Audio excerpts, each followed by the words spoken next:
এই বেড়াটির খাবার দে। কি রে শান্তু, তুই কি করতেছস? আমার বাগের জায়গা ব্যস্তাছি। জায়গা বেচতেছস? কি কারণে? কি লেগে জায়গা ব্যস্তাছি তোমার কি নতুন করে কওয়া লাগবো? তোমার আমি কবেতে কইছি যে আমার প্রত্যেকটা বন্ধুর বাইক আছে, আমার একটা বাইক কিনা দাও, দিছ? দেও নাই, যেই কারণে বাধ্য হইছি আমার বাগের জমি বিক্রি করতাম। আমি তো তোর ভালোর জন্যই বাইক কিনে দিই না। দেখ ভাই, তুই বুঝার চেষ্টা কর, তুই জমিটা বিক্রি করিস না। আপনার ভাইয়ের বাগের জমি আপনার ভাই বিক্রি করতেছে, আপনি বাধা দিতেছেন কেন? আর আপনাদের তো জমির অভাব নাই, এক ডিসিম বেচলে তেমন কোনো ক্ষতি হবে না। আপনি আজারা কথা কেন না, দুই ভাইয়ের মাঝখানে ঢুকিয়া ফেসলা গেন না, হেবি যান বাইরে। তুই বুঝার চেষ্টা কর, তুই আমার একটা মাত্র ভাই। বাপের জমি বেচা বাইকটা কিনিস না, আমি তোর বালা চাই। তুই আমার বালা চাস না, তুই হইছিস একটা নিমসা শয়তান।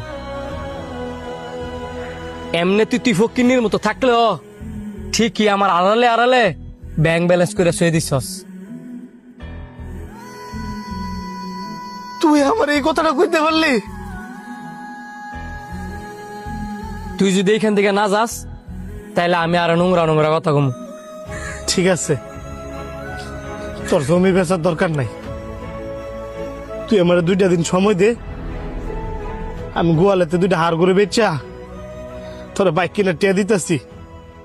এটা আগে কইলেই তো আমি নেওয়া লাগে না। 2 দিন টাইম নিছেন, 2 দিনের ভিতরে যাতে টিয়া আমি হাতে পাই, আর নয়তো আমি জমি বিক্রি করে দিব।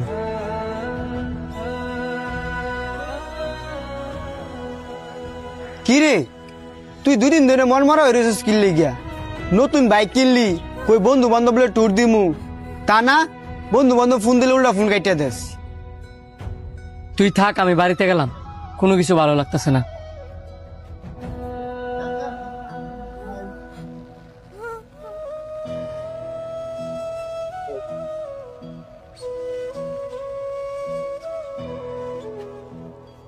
কি ব্যাপার ভাই, বাইকটা কেনার পরের থেকে তুমি আমার সাথে ঠিক মতো কথা কও না, একসাথে বসে খাও না, কেমন যেন ইগনোর করো। ভাই, আপনি আমার লগে রাগ করে থাকেন না, প্রয়োজনে আপনি বাইকটা বিক্রি করে দেন।